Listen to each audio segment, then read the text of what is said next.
Hey guys, Victor here again, coming at you with another retro deck profile for the September 2011 format. And today's focus is going to be on Flamvell Synchro, which, compared to its Edison version, it's weird, right? Because technically the deck got stronger, but the format has like evolved to the point where like this deck overall has become weaker compared to like when you would play it in Edison. And that's thanks to the inclusion of cards like Maxi just being able to constantly get your opponent card advantage, which is something that's actually very detrimental in like retro Yu-Gi-Oh formats. So, with that out of the way, let's jump straight into the deck profile. So, kicking off the monster lineup, we're going to be playing 3 Flamvell Firedog. This card's fantastic because what it does is when it destroys a monster by battle and sends it to the graveyard, you can special summon one fire monster with 200 or less defense from your deck. And this is going to be like your main engine for the deck, and it's going to be your #1 priority to get to this as soon as possible because it's pretty much what allows you to have instant access to all your level 8 synchros and your rank 4 XZs, which this deck is really good at pretty much just pumping out nonstop. So what you're normally going to bring out with Firedog are your Flamvell Magicians, which, it's just a level 4 tuner monster, and nothing really remarkable about it. But if you control an ally of just this monster, which we play Catastor in the extra deck, this card gains 400 attack and it becomes 1800. So something cute that you can do, but it's not going to come up often. You're mainly just going to use this as, your fodder for your Synchro and Xyz plays, but it's really good at that. So yeah, that's it for the Flamvell monsters. I don't think it's worth playing of the other ones. These are the only 2 monsters that matter: Firedog, Magician. So you have your tuner, and then you have your guy that summons the tuner. And yeah, that's it. That's really all you need, but there's still a lot of other cards that are really good in this deck that the Edison version doesn't have access to, and one of those is Reborn Tengu. So normally for this deck, you'd set something like a Nimble Hamster or a Spy or whatever. Just you'd have a bunch of flip effect monsters and you set them and you let your opponent ram into them, right? Well, thanks to Reborn Tengu, we have a new monster that we can summon that's pretty threatening offensively, and it continuously floats into another version of itself, so you're able to like synchro summon a lot more easily, or link summon if like you're down to your last Tengu, for example. But you typically want to synchro with this or just leave it on the field so it floats into another thing instead. But yeah, like the way that Tengu interacts with this deck, honestly, it's pretty insane because you're constantly having tuners and fodder, and yeah, Tengu is just great. But we're still going to be playing one flip effect monster, and that is Gravekeeper Spy. I don't like Nimble Hamster in this deck just because, I just don't enjoy flip effect monsters because agents are such a powerful deck and running rampant in this format. But I feel like you have to play at least one of them. So I opted to play 3 Gravekeeper Spy, mainly because it has 2000 defense and it summons another copy of itself, which, provides you with more level 4 fodder for either your Synchro or Xyz plays. I don't play Descendant just because, I don't know, it's cool, but I don't really like minusing myself just to try and destroy one card. I'd rather just, use the fodder for synchros and XZ summons. But if you want to play Descendant, you're more than able to.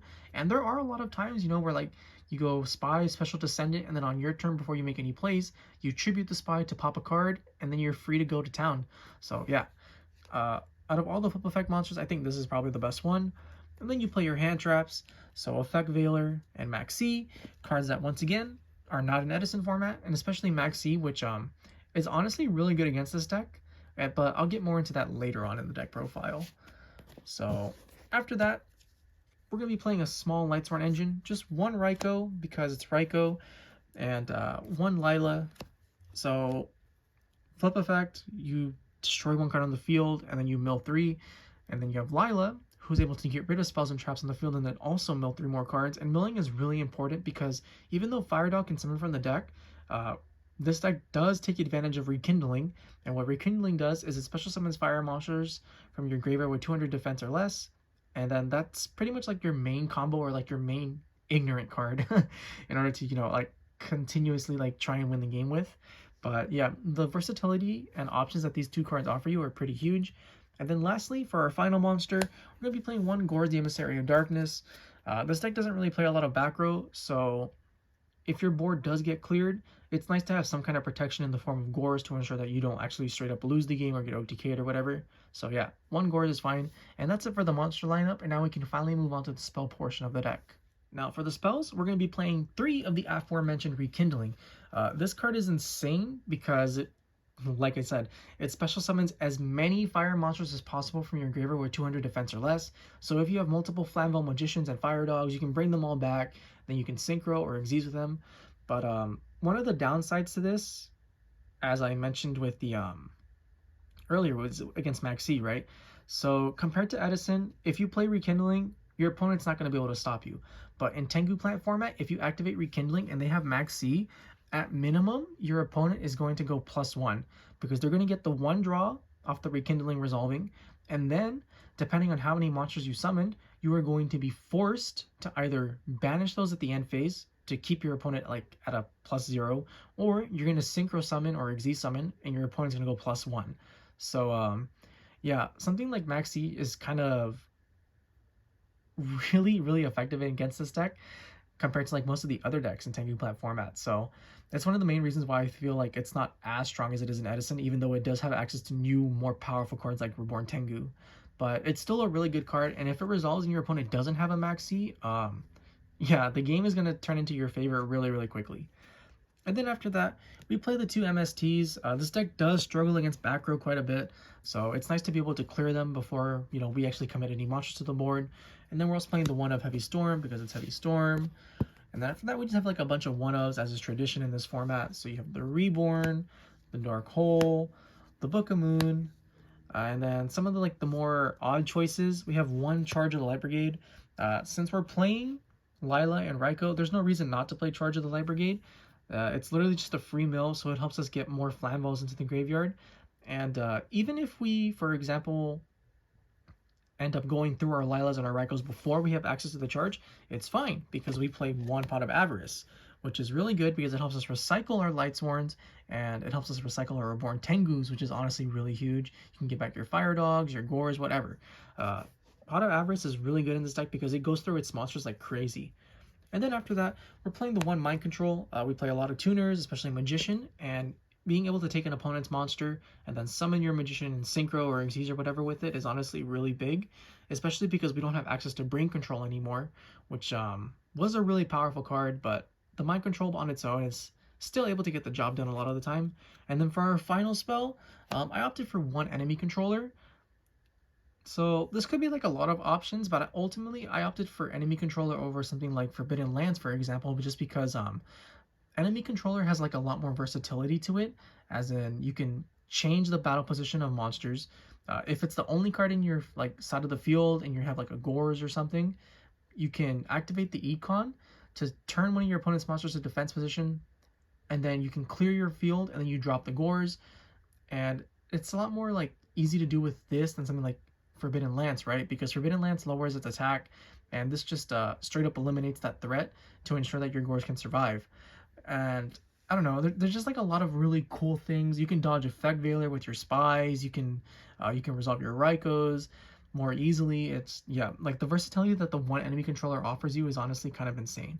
And with that, that's the spell lineup, and now we can finally move on to the trap portion of the deck. So for traps, it's pretty simple. We're just going to be playing 2 Deep Prisons, 2 Solemn Warnings, 1 Solemn Judgment, 1 Mirror Force, 1 Torrential, and 1 Trap Death Shoot. We don't need to play anything else. These are pretty much just like all staples.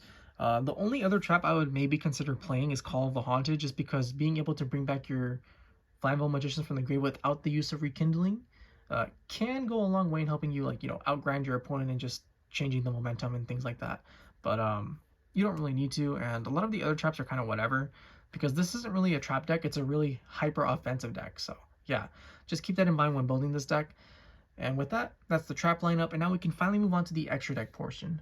Now for the extra deck, we're going to start off with the one Chimera Tech Fortress Dragon. It's tradition in all my decks. I hate machine decks, and it's always nice to have at least one of these because you never know when you're going to play against one. And then after that, for the Xyz, we're going to be playing 3 number 39 Utopias. So you don't actually play 3 Utopias, but these are just placeholders because the only rank 4s that we have access to that are worth playing are Utopia, Zenmeister, and Steel Swarm Roach. So you can play around with the ratios. You can play like 1 of each, or you could play 2 Utopia and 1 Roach, especially for Roach because it's really good in the grind game, or especially like the late game, right, where you're fearing the sack of the top deck BLS. So you can just make the Roach, and then you don't have to worry about that for the rest of the game. But if you just want like attack power, or you don't want to like cash out or whatever, Utopia is more than perfectly fine to play at 3, and even then, you could just cut down a couple of these and play more level 8 synchros too. So yeah, that's one of the really cool things about this deck is that even though like extra decks by this point are pretty generic and like simplified, this deck has like a lot of room for the types that you can play because it's just so focused on level 8 synchros and, you know, rank 4s. So yeah, just keep that in mind when deck building, that you can actually do a lot more than normal with this deck. And then that's it for the XYZs, but we're playing a lot of synchros, so we played the one Catastor. Typically you only make this through like a Fect Veiler normal summon with a level 4, whether it's Spy or whatever. Then you have the Hyper Librarian, same thing. You have Orient Dragon, you have Brionac, and these two kind of come up a lot more often because we have access to cards like Maxi, and we have access to cards like Raikou, which are both level 2, and since Flamvell Magician is level 4, you can make these a lot more easily compared to like other decks. And then we have the one Ancient Fairy Dragon and the one Black Rose Dragon. These are probably the most cuttable of all of them, so if you really want to play more level 8 synchros, I'd start with these two. And then after that, you have the one Scrap Dragon, the Thought Ruler, and the two Stardust. Like I said, there's a lot of level 8 synchros in this format compared to like Edison, and your choices are really varied. So you can play Colossal Fighter, you can play Red Dragon Archfiend, you can play literally any of the other Signer Dragons, whether it's like Black Winged Dragon or whatever. You can play more Stardust, you can play more Thought Rulers, more Scrap Dragons. The choices are honestly like limitless. But just try to have these ones specifically because they're probably like the best generic ones in the game at this point. And then lastly, we're going to end off on the one Trish. Trish is Trish. If you make it and it resolves, the chances of you winning are pretty high. So with that, that's the deck. I hope you guys enjoyed it. If you did, please feel free to like, comment, subscribe, and I'll catch you guys next time. See ya!